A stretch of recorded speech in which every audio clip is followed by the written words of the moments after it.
Okay, so what a day this has been. I got up as usual. No, it wasn't as usual. I didn't sleep very well. I'm still trying to adjust to my day schedule from nights. Um, I took Nellie on her usual walk, and um, we saw a wolf in this little area where it's woody. There are deer that live there year round, and rabbits. And it's really a beautiful part of our walk, but I always know it's a little I don't know. It's just I love to make that route because it's so beautiful. But anyway, we saw a wolf. It was really it scared the crap out of me. Honestly, it did. It was frightening. It was so close. It was right across the street. Right across the street. Like I don't know what that is. 15, 20 feet probably, I'm guessing. Um, and it was huge and it had its eye on Nellie and it was at a T intersection, right? So we're in the foothills, and I was walking downhill with Nellie, and at the bottom of the hill, because it's a foothills, it's a really hilly area. There's another hill that goes back up, and so um, as I went down, I looked up, and it was right across the street, and it was up on the side of the hill. So we were staring at each other at almost eye level, and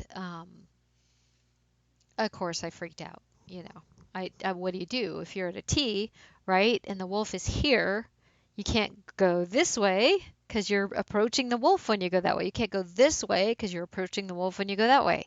You turn around and he's at your back. But that's what I did because I wasn't gonna go closer. There was no way I was gonna walk any closer. So Nellie didn't even see it. She was trying to figure out why I was turning around and yelling. And luckily, I had bear spray in my hand because I usually take it with me in my pocket anyway. But it was scary. I didn't want to hurt the wolf. Not the wolf would have hurt me. Probably I would have dropped the bear spray if it really had ran after us. I don't know what I would have done. It would have been awful. I'm thankful it didn't. But it was really a beautiful, beautiful creature, and it was huge. And it was cool to see it live. But I don't ever want to see it again. Unless I'm behind something like a glass or in a car or I know that it's a safe moment. It was I mean I will always have that snapshot in my brain because it was so amazing. But it was really frightening. Anyway, today's been crazy. After the wolf incident, we came home and I posted this a while back. I'm having a mouse problem in my house and it's driving me nuts. I bought these um, humane traps for mice because I didn't want to kill it or them. I didn't know what was in my house. I only saw one, but I didn't want to kill it. And so I set up two humane traps that have done absolutely nothing for me. I will reload them with cheese. I will reload them with smelly biscuits of my dogs, just trying to figure out what to attract the mouse or mice, and to no avail. Um, so after the wolf incident, I was in the kitchen and I was doing some dishes and cleaning up a little bit. And oh, let me mention really quickly that my entire frickin' pantry is on my dining room table in bags and boxes because I have seen the mouse inside of my pantry. So, I just can't even stand to live like this anymore. Everything is unorganized. I have to, like, if I want to find a tea bag, I'm digging through a box to try to find a bag of tea. Um, I can't, I hate it. I hate it. And these mice or mouse, they're making me crazy. And so, not literally, of course. I, anyway, never mind. I was going to make a joke, but I won't. Anyway, um, yeah, so I opened up my under the kitchen sink where my garbage is, and there was a mouse in there. I saw it. Little gray, small little thing. And I was I had it. So I murdered a mouse, and I did it without a trap, and it was gross. And I don't like it, and I don't like killing animals, but I that the mouse thing has crossed the line, my love of animals line. So I'm done. And Nellie tried to bite it or had her mouth on it, and because she knows that I'm going after trying to find these mice anyway, I don't want Nellie to get sick. So I pushed Nellie out of the way, and I grabbed because under my sink I have a garbage can, and I have cleaning products. So I have like my dishwashing liquid and scrubbing bubbles and whatever, Drano, and I just grabbed the first thing, which was scrubbing bubbles, and I sprayed the mouse with scrubbing bubbles. And then the mouse jumped out of the sink, and it's now on the floor, and it's where the toe guard is, where you put your toes when you're standing at the sink. And it's running along the rim of the toe guard, and Nellie's got her mouth on it, and I'm still spraying scrubbing bubbles, so now Nellie has got a little bit of scrubbing bubbles on the back of her head, and I'm screaming. and and so I drop the scrubbing bubbles because I don't want to spray Nellie, and I grab Lemon Pledge furniture polish, and I just start smashing. Yes, I did it. I smashed a mouse. I am a murderer. I'm sorry. I like animals. Don't hate me. That's what happened. And the mouse is no longer with us. And Nellie, when I picked it up with a paper towel, she still tried to get it because it was wiggling in the paper towel. And yeah. So, and it's 4 o'clock, and I haven't eaten anything but a protein bar and a Coke. So that's super healthy. I know. After this, I think I'm going to buy myself some food. I don't want to cook anything in there.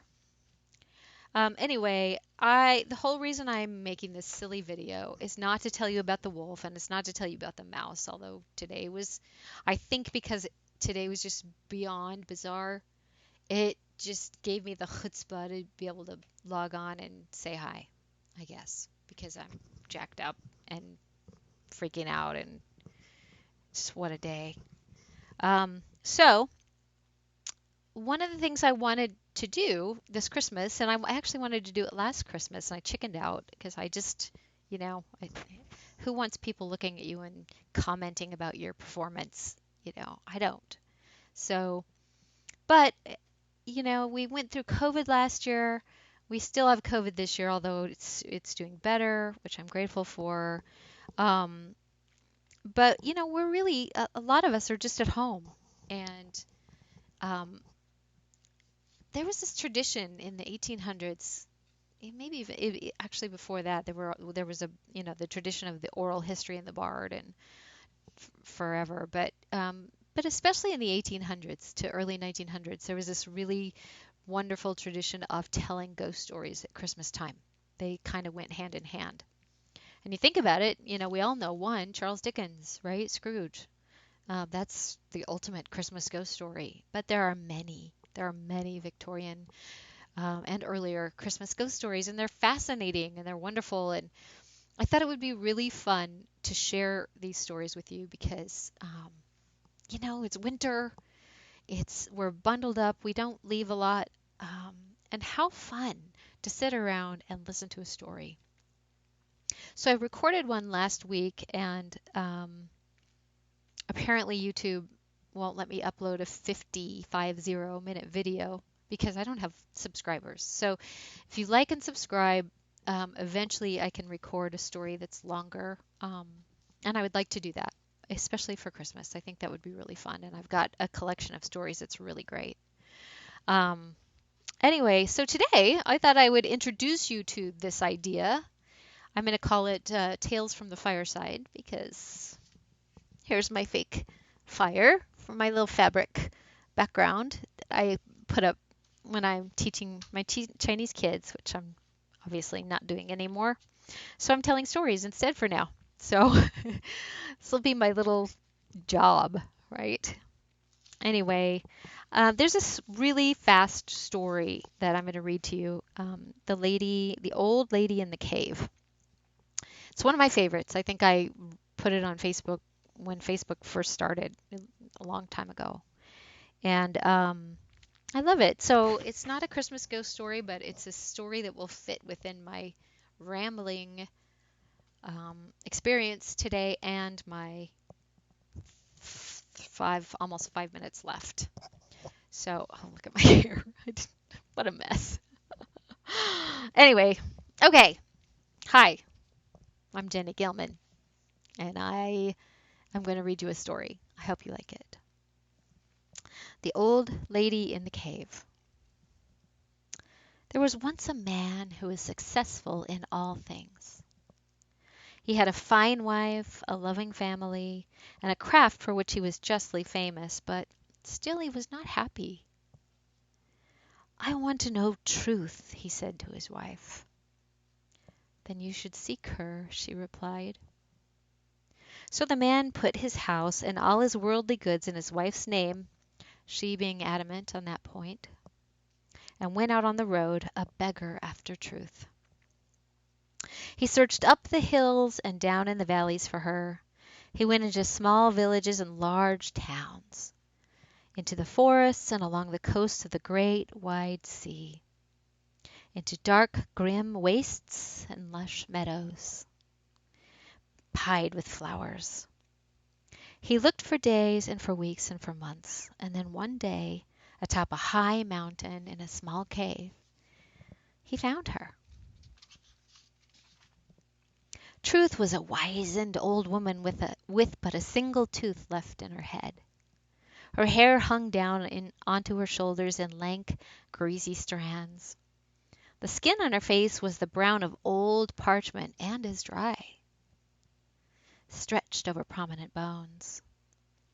But when she signaled to him with a hand crabbed with age, her voice was low and lyrical and pure. It was then that he knew that he had found truth. He stayed a year and a day with her and learned all that she had to teach. And when the year and a day was up, he stood at the mouth of the cave ready to leave for home. My Lady Truth, he said, you have taught me so much, and I would do something for you before I leave. Is there anything you wish? Truth put her head to one side and considered. She then raised an ancient finger. When you speak of me, she said, tell them that I am young and beautiful. So it's such a funny, odd story. It's I learned it favorite folk tales from around the world. It's this story here. There's many folk tales in here. I love them, but it's one of those tales, folk tales that come up in different cultures, and you hear kind of a similar story in different places all around the world, and it's been told for so many, hundreds of years, centuries probably. Um, but there's a man named Friedrich Nietzsche, and probably most of you know who he is, but he is a philosopher that I really like, and he wrote a book that makes me think of this story a little bit too. His book is called Thus Spoke Zarathustra, and it's a story about the Zarathustra, this person who is wise and studied for a long time, and he spread his knowledge to other people, and people started following him and asking more questions, and sort of relying on him for the truth about everything, and he had this big following of people, and wherever he went, they went, and he started noticing that they were no longer thinking for themselves. They were just doing what he said, and he knew that that was really an unhealthy practice, and this was no longer a valid learning exercise, so he sent them on their way, and they were distraught. They didn't know what to do, but he just said, you need to think for yourself.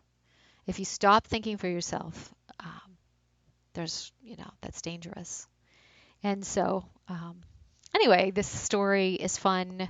Nietzsche is fun, but it also makes you think about today, and just really people putting that into practice. Don't go to the news and just believe everything they say. And I'm not talking to one group or another group or any group. I'm talking to all of us. Just remember to think for yourself. This was not Christmas. I gotta go. It's time.